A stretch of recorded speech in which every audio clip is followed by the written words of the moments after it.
Hi, I'm Dr. Janet Pope. I'm a At Room Now reporter at EULAR 2023 in beautiful Milan. I want to talk more about an opinion of data than giving you the whole data set.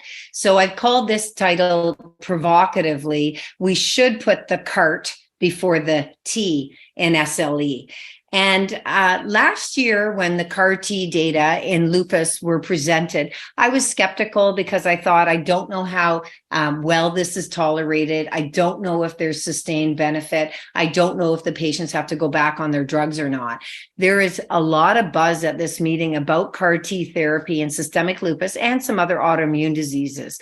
So what we know differently than the original New England Journal by George Shett and his group, what we know differently now is that there's another year of follow-up of the lupus patients who were recalcitrant to many drugs. We also know some other lupus patients have been added to his case series.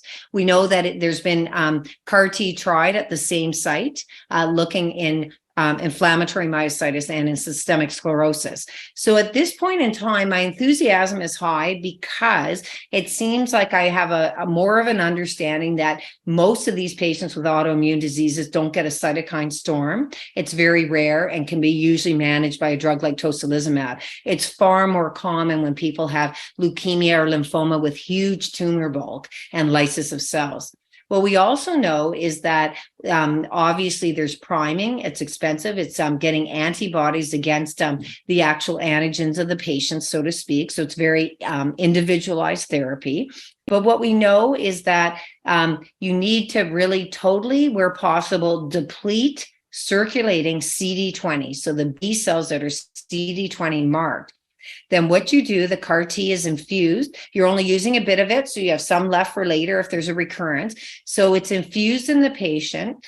By around day 7, they start going up on their CD20 cells. They start making baby B cells.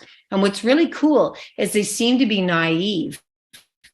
So this therapy is eliminating the not the plasma cells, but the plasmablasts. So they start seroconverting their ANA, their DNA, their Rho, Law, Smith seem to go away over time. And that takes time. There's a half-life to the antibodies.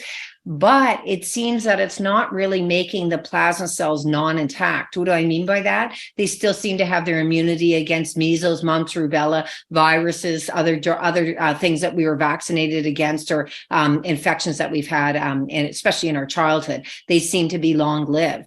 What we found out at this meeting from his site, as well as some other CAR T data that were presented, was that these patients are now seemingly staying in drug-free remission. Only one of the 7 lupus patients that were reported had a recurrence, and they were able to give the CAR T cells that are basically frozen and available on the patient, and they did well again.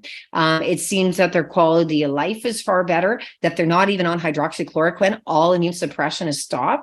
So what is my take home? My take home is that I think this is actually a therapy that is transformational. I think it's obviously not for every patient. I think it would be, at this point in time, patients who are severe or serious symptoms or smoldering on an awful lot of immune suppression and have not fully responded or gone into remission, such as renal lupus, and they're still on high-dose glucocorticoids to try to keep them well.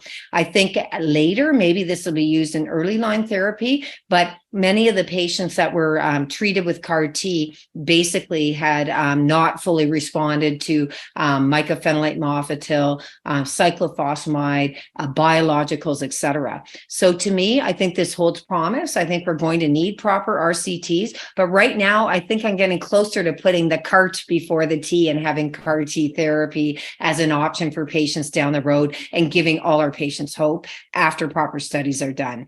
Please follow us at Room Now. Thank you.